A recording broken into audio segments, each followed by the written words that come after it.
Welcome to the Deep Dive. Today we're grappling with Ludwig Wittgenstein.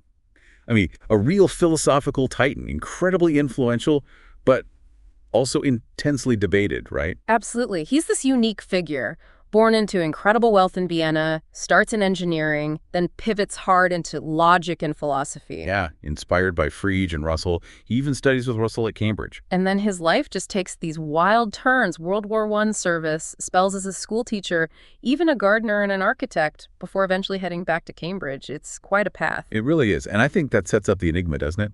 He's hugely important, yet figuring out what he really meant, especially later on, is notoriously difficult. That's the core paradox. Massive impact, but deep disagreement about his actual philosophy. You constantly see the split mentioned: the early Wittgenstein of the Tractatus Logico-Philosophicus versus the later Wittgenstein of the Philosophical Investigations. It's kind of wild. How can someone shape so much thought, yet scholars still argue about the basics? His Tractatus was foundational for the logical positivists. The Vienna Circle folks? Though interestingly, he apparently wasn't thrilled with their interpretation. Right, and then the Investigations comes along and inspires a totally different movement, ordinary language philosophy. Exactly. And the interpretations range so widely. Some see him building substantive theories, others view him almost as an anti-philosopher, just trying to clear up linguistic knots. So it seems like how he did philosophy, his method, his style, how he saw the task itself is maybe just as important as any specific doctrine. I think that's crucial. It wasn't just about stating conclusions, it was about changing the reader's whole perspective on language and philosophy's role, shifting how you see things. Okay, so that's our mission for this deep dive. We're going to try and navigate this. We'll dig into the core ideas of the Tractatus, then trace the evolution into the philosophical investigations. We need to look at both the continuity and the pretty radical changes in his thinking. We'll hit those central themes: language, logic, meaning, understanding, certainty, that whole language-reality connection. And we'll definitely touch on his relationship, complicated as it was, with logical positivism, his influence on ordinary language philosophy, and how people have critically engaged with his ideas. And it's worth remembering the key texts. The Tractatus, published way back in 1921-22, was the only philosophy book he published in his lifetime. That's his early thought crystallized. Then, bam, the Philosophical Investigations comes out after his death in '53. Completely different beast, represents his later philosophy. And Wittgenstein himself said, you kind of need to understand the investigations against the background of the Tractatus. Plus, there's other important posthumous stuff, like the Blue and Brown books and Uncertainty. They add more layers. Okay, let's start with the Tractatus. What was the grand project there? It feels so ambitious, so structured. It really was. The Tractatus was trying to map the fundamental relationship between language, thought, and reality. His goal was to define the absolute limits of meaningful language. So setting boundaries for science and for philosophy itself. Precisely. He believed he'd essentially solved the big philosophical problems by showing they arose from misunderstanding how language logically works. You see that ambition in the book's structure itself. It's super rigid, hierarchical, 7 main propositions, then sub-propositions, all very terse, almost aphoristic. And this structure reflects his early philosophy, this logical atomism. But it's not about atoms in the physical sense, is it? He starts somewhere else entirely. Right. Forget thinking the world is made of things in the usual sense. The famous opening lines. The world is all that is the case, and then the world is the totality of facts, not of things. Facts, not things. That's a big shift from traditional metaphysics. Huge. For the early Wittgenstein, facts are primary. A fact is the existence of a state of affairs, and a state of affairs is just a specific combination of utterly simple objects. Simple objects, what are these? They're the absolute bedrock, the irreducible constituents of reality. Think of them as the substance of the world, but, and this is key, they only exist in combination within these states of affairs. They can't exist alone. So the world isn't just a pile of basic elements, it's how those elements are connected. Exactly. It's the connections, the configurations that make up reality. These objects have what he called logical form, internal properties that determine how they can combine with others. Ah, So there's an internal logic dictating the possibilities. Yes, knowing an object means knowing all the possible states of affairs it could be part of. States of affairs are complex, being combinations. But in fact, the existence of a state of affairs is contingent. It just happens to be the case. The world is simply the sum total of all the facts, all the existing states of affairs. Okay, so we have this world built from facts, which are combinations of simple objects. How does language hook onto this? This brings us to the famous picture theory, doesn't it? Yes, the picture theory is absolutely central to the Tractatus. He says a proposition is essentially a logical picture of a possible state of affairs, like a model representing reality. He supposedly got the idea from seeing models used in court cases, like miniature cars showing an accident. That's the story, yeah. The idea is that a proposition works like that model.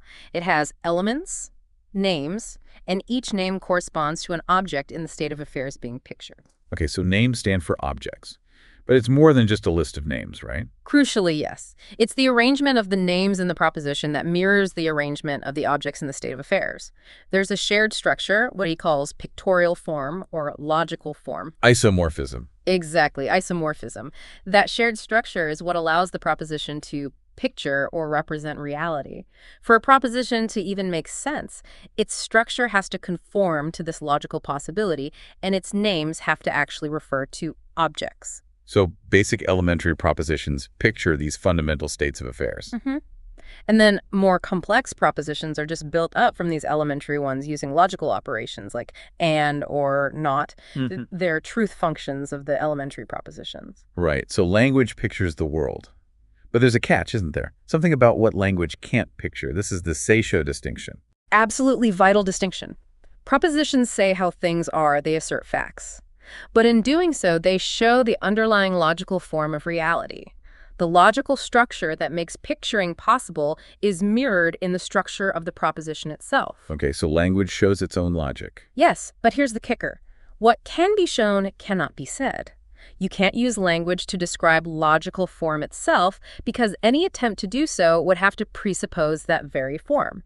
It's not another fact in the world, it's the framework for the world and for language. And so you can't step outside language to describe its essential structure. Exactly. It's shown implicitly in every meaningful proposition. This also means things like logical constants not and or aren't names for logical objects or relations, as Frege and Russell thought. What are they then?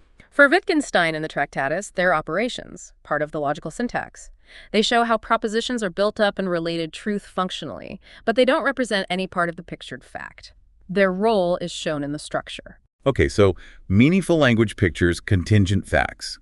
What about statements that don't seem to do that? He distinguishes between senseless and nonsensical. What's that about? Right. This is key for understanding the limits he's drawing. Senseless or sinless propositions are things like tautologies and contradictions. It's raining or it's not raining. Or it's raining and it's not raining. They don't tell you anything about the actual weather. Exactly. They lack factual content, lack sense. They're true or false, regardless of how the world is. But, and this is important, they're not nonsense. They're part of the logical symbolism. They show the structure, the limits of logical space. Think of them as boundary markers. Okay, so senseless isn't meaningless, just contentless. What about nonsensical? Nonsensical or unsinnig is different. These are utterances that try to say things that fundamentally can't be said within the picture theory framework. They try to say what can only be shown, like logical form itself, or they try to talk about things that aren't contingent facts at all, like most of traditional philosophy, according to the Tractatus. Metaphysics, ethics, aesthetics. Statements about the ultimate nature of reality, or about absolute value, or the meaning of life. These aren't false, they're nonsensical. They misuse language by trying to push it beyond its picturing limits. Wow. And he includes his own propositions in this category. He does. Famously, at the end, he suggests the propositions of the Tractatus itself are ultimately nonsensical but serve a purpose. Before we get to that ending, if philosophy is mostly nonsensical, what about logic and mathematics? How do they fit in? His view was pretty radical for the time. Logic isn't a science describing some abstract realm. It's purely formal, has no content. It's the underlying structure, the scaffolding that makes meaningful description possible at all. So the propositions of logic, being tautologies, say nothing. Correct. They are true in all possible circumstances, so they don't pick out any particular state of affairs. Truth tables, which he helped popularize, were a way to show this how logical truths emerge from the structure of propositions, not from describing logical facts. And mathematics. He saw mathematics basically as a logical method. Equations aren't really propositions describing things, they're more like rules for transforming symbols.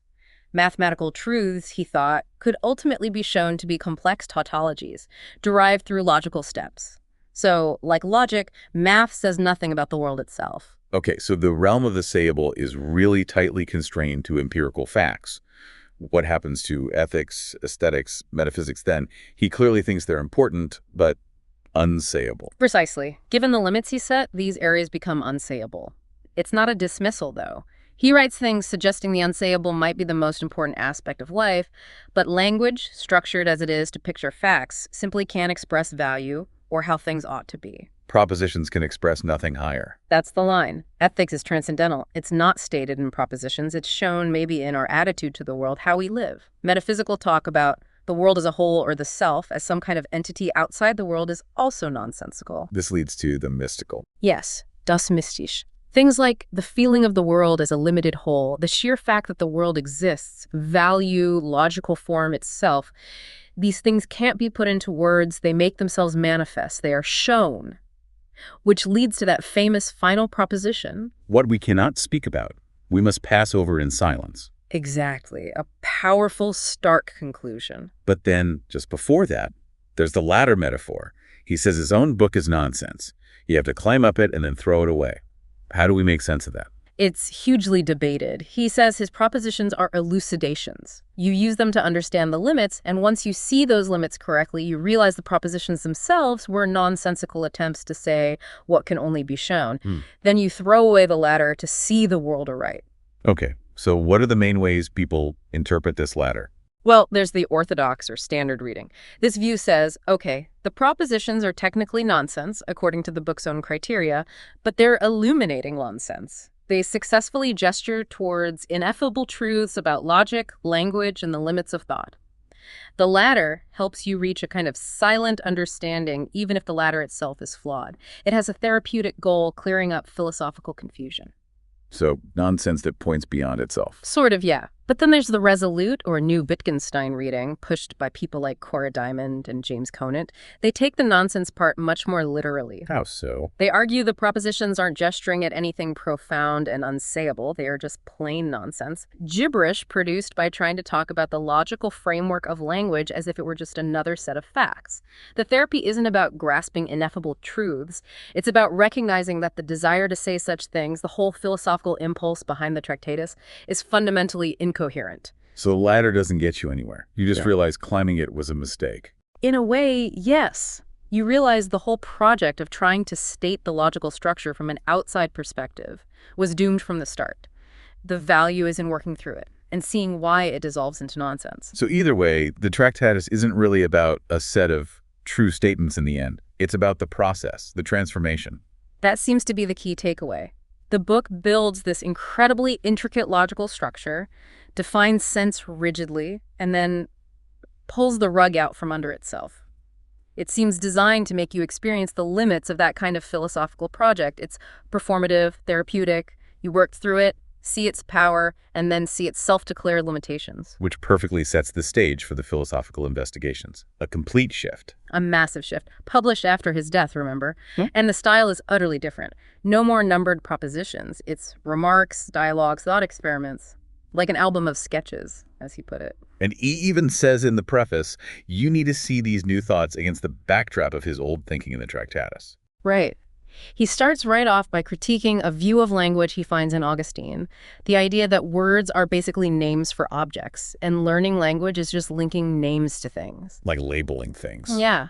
He says this is way too simple. It focuses only on nouns, ignores all the other things we do with words. This critique isn't just about Augustine, it's about dismantling that whole referential picture of meaning, including his own picture theory from the Tractatus. He explicitly abandons the search for the essence of language, rejects logical analysis as the primary method. Logical atomism is out. So if meaning isn't naming or picturing, what is it for the later Wittgenstein? This is where meaning as use comes in, right? Exactly. This is maybe the most famous idea from the investigations. He says, for a large class of cases, the meaning of a word is its use in the language. Meaning is use. Simple phrase, big implications. Huge. It shifts the focus entirely. Meaning isn't some static link between a word and an object or idea. It's dynamic. It emerges from how a word functions, the role it plays in our actual linguistic activities. Yeah. Knowing the meaning is knowing how to operate with the word correctly in different contexts. He uses the analogy of a toolbox, doesn't he? Yes, a brilliant analogy. Language is like a toolbox full of different tools. Hammer, screwdriver, saw, glue pot. They look different. They do vastly different jobs. Words might look similar on the page, but they function in incredibly diverse ways, describing, commanding, questioning, joking, greeting, praying. We shouldn't assume there's one single function representing just because they're all words. So meaning as use pushes us to look at the practical application of language. Definitely. Forget abstract theories about meaning with a capital M. Look closely at how words are actually employed in the messy reality of human interaction. It's about language as a set of tools for getting things done. And this connects directly to his idea of language games. It's about language being part of an activity. Precisely. The concept of language games, Sprachspiel, is central here. He uses it to emphasize that speaking language is part of an activity woven into our lives. What do language games highlight? Several things. First, the sheer diversity of uses, giving orders, describing, reporting, telling jokes, asking, thinking. It's endless. Yeah. This blows up the Tractatus's focus on just describing facts. Okay, diversity. What else? Second, context dependence. Think of shouting water. Is it an order, a request, an answer? Depends entirely on the situation, the game being played. Right, context is everything. Third, they're rule-governed, but the rules are often flexible, implicit, learned by being trained in the practice, not usually by memorizing explicit definitions.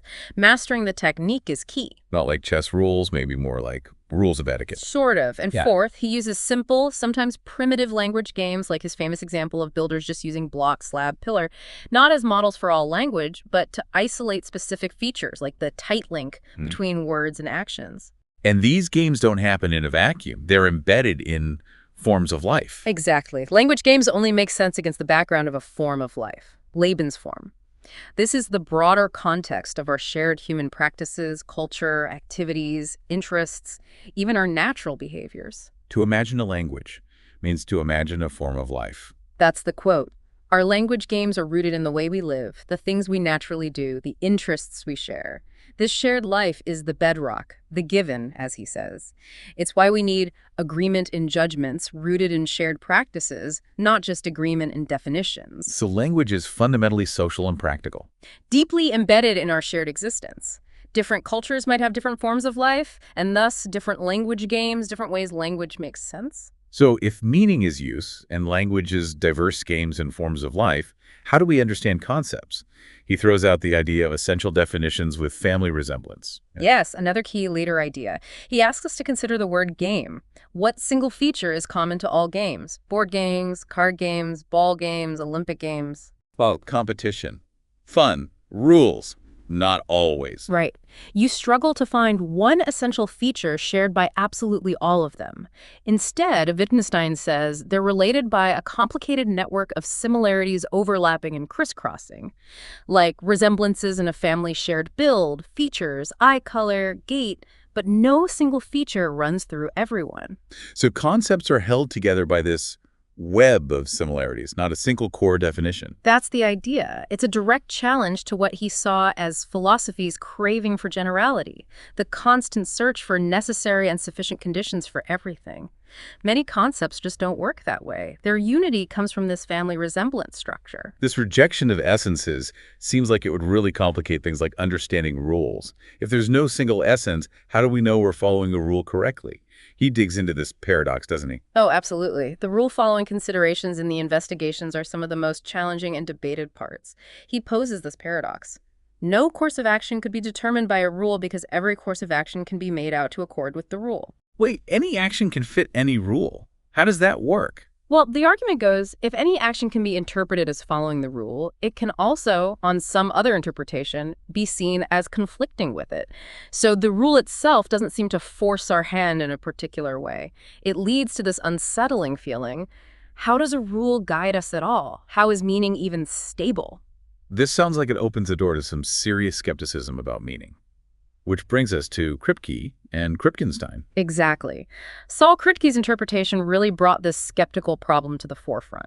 Kripke's skeptic argues there's no fact about me, my past actions, my mental state, my dispositions that proves, say addition by the plus sign, rather than some other weird function that matches all my past calculations but diverges on future ones. Because my past use is finite. Right. It's compatible with countless different rules. And just saying I intended addition doesn't solve it, because what fact determines that intention? The skeptic pushes, arguing there's just no meaning-determining fact to be found, the radical conclusion. Maybe there's no such thing as meaning anything at all. Whoa, that's deeply unsettling. If rule following dissolves, doesn't all communication collapse? It feels that way. It's a powerful skeptical argument Kripke draws out. So how does Kripke's version of Wittgenstein get out of this? What's the skeptical solution? Kripke says Wittgenstein offers a skeptical solution. It sort of accepts the skeptic's point that there's no isolated fact grounding meaning in the individual, but it rejects the nihilistic conclusion. Instead of looking for truth conditions, what makes it true? Plus, we should look for assertability conditions. Meaning, under what conditions are we justified in saying someone is following the rule for addition? And the answer, for Wittgenstein, lies in the community. We're justified if the person's use of plus generally matches how the rest of us use it. Agreement in practice becomes the bedrock. So meaning is grounded in shared community practices, not private mental facts. That's the core of Kripke's interpretation. Rule following works because we check against each other within a shared form of life. Fascinating solution, but controversial, I gather. Very much so. Many Wittgenstein scholars think Kripke reads Wittgenstein through a lens Wittgenstein himself would have rejected. Some argue Wittgenstein wasn't presenting a skeptical problem to be solved, but rather dissolving a confusion about rules and minds. They might suggest a straight solution, where understanding a rule is more like a practical ability, a knowing how, not based on interpretation. Others offer different, non-communitarian readings. It's still a hotbed of debate. Okay, this focus on public criteria links nicely to another famous later argument, the private language argument. What's he arguing against there? He's arguing against the very possibility of a language that is logically private, meaning a language whose words refer to inner experiences, sensations, feelings that only the speaker could ever possibly know or understand. Not just a secret code, but a language whose terms are inherently private by definition. Why is that impossible, according to him? The core problem is the lack of criteria for correct use. Imagine trying to keep a diary where you write S every time you have a specific private sensation. How do you know you're using S correctly the next time? You just remember. But how do you check your memory? There's no independent standard. You can't compare this current sensation to a public sample or ask someone else if this feels like S. Just focusing inwardly and defining it for yourself doesn't establish a stable rule. An inner process stands in need of outward criteria, he famously says. So without public checks, the difference between actually following the rule and just thinking you are collapses. Exactly. Whatever is going to seem right to me is right. And that only means that here we can't talk about right. The concept of correctness loses its meaning. His conclusion is that language, to be meaningful, requires public rules, public criteria, rooted in shared practices. It's fundamentally social. Which would undermine philosophies that rely on private meanings, empiricism, maybe Cartesian ideas about the mind, even his own early theory. Precisely. It's a powerful critique of those traditions. And like rule following, the exact structure and success of the private language argument are still heavily debated. So if philosophy isn't about building theories like the Tractatus tried to do, and it's not grounded in private introspection, what is its job in the later work? He talks about it being therapeutic, clarification. That's the dominant theme in the investigations. Philosophy becomes an activity of clarification. Its aim isn't to discover new truths or build systems, but to dissolve the conceptual knots and confusions that create philosophical problems. Where do these problems come from? He thinks they mostly arise when we misunderstand the grammar of our language, how words actually function in their ordinary contexts. Problems appear when language goes on holiday, when we take words out of their everyday use and treat them abstractly, leading to paradoxes and dead ends. So the philosopher's job is like untangling. Exactly. The task is to carefully describe how language works in its various games, to assemble reminders of ordinary use, to offer a perspicuous representation, a clear overview of how our concepts connect and function. This helps us see the source of the confusion. The results of philosophy are the uncovering of one or another piece of plain nonsense. And of bumps that the understanding has got by running its head up against the limits of language. The goal is release, clarity, to show the fly the way out of the fly bottle. He explicitly compares philosophical methods to therapies. This therapeutic view sounds appealing, but has it been criticized? Oh, yes. Some find it purely negative, just dissolving problems, not offering positive insights. Others feel it underestimates the power and value of systematic philosophical theorizing. But defenders argue it leads to a kind of peace, an agreement with forms of life, or frees us from misleading pictures of thought. And some critics, like Badiou, just dismiss it as avoiding the real task of philosophy. This focus on practice and context also seems central to his later thoughts on certainty. Certainly an uncertainty. That work tackles skepticism head-on, prompted by G.E. Moore just saying, "Here is a hand." Yes. Uncertainty collects his notes from his final years, grappling with knowledge, doubt, and certainty, sparked by Moore's famous proof of the external world. Wittgenstein's insight is that propositions like "here is a hand" or "the world has existed for a long time" aren't ordinary empirical claims that we know based on evidence. What are they then? He calls them hinges. They are the propositions that stand fast for us, the framework within which our inquiries, doubts, and justifications even make sense. They're like the riverbed that channels the flow of thought, not something floating in the river itself. So they're bedrock assumptions. The scaffolding. Exactly. They are certainties that are exempt from doubt within our system of beliefs. To try and doubt them, to really doubt you have hands, or that the earth existed before your birth, isn't just being skeptical, it's like trying to play chess without a board. You step outside the language game where doubt has meaning. So his response to skepticism isn't to prove the hinges, but to show that radical doubt about them is unintelligible. Precisely. He dissolves the problem. Certainty, for these bedrock beliefs, isn't based on proof. It's grounded in our actions, our practices, our shared form of life. It's shown in the way we live and speak. So pulling together the later Wittgenstein, it really boils down to this emphasis on lived practice, activity, context. A huge swing away from the abstract logic of the Tractatus. Absolutely. All those key later concepts, meaning as use, language games, forms of life, rule following as practice, the impossibility of private language, certainty grounded in hinges, they all point to this. Understanding, meaning, language, certainty, they're all rooted in our practical social engagement with the world. And philosophy's job shifts to clarifying language within those practices. Well, that's been quite the journey, tracking that evolution from the Tractatus to the later work. Let's try and sum up a bit. That core tension, the early versus the later. It's the defining narrative, isn't it? From that tightly logical, representational view of language to the much looser, pragmatic, use-based picture, a profound shift. Yet, some themes persist throughout, even if his approach changed dramatically. For sure. The nature of language, the role of logic, meaning, understanding, the language-reality connection, certainty, doubt, and maybe above all, the nature of philosophy itself. These were constant preoccupations. And his influence. Yeah. It's hard to overstate, but it's also complex. Immense and multifaceted. His impact on logical positivism was real, even if they often misunderstood him or went in directions he disliked. His later work was arguably the major inspiration for ordinary language philosophy, though even that connection gets debated. And beyond those movements. Huge impact on philosophy of mind, the critique of Cartesian dualism, the private language argument's implications for thinking about mental states, and epistemology, with uncertainty's challenge to foundationalism and skepticism via those hinge propositions. It's still being unpacked. He certainly interacted with or influenced a who's who of 20th century philosophy. Oh, yeah. Frege, Russell, Moore, Ramsey early on, the Vienna Circle, then the ordinary language philosophers like Ryle, Austin, Strawson. Kripke's interpretation later became massively influential, and countless others who've reacted to or built on his work since. And it sounds like that influence often came through interpretation, reaction, maybe even transformation of his ideas rather than just simple acceptance. I think that's right. His legacy often lies in the questions he provoked, the dialogues he started. More than in a set of doctrines people simply adopted, he forces you to rethink things. Which makes sense given the ongoing debates, the orthodox versus resolute readings of the Tractatus, Kripke's rule-following interpretation, the whole therapeutic view of philosophy.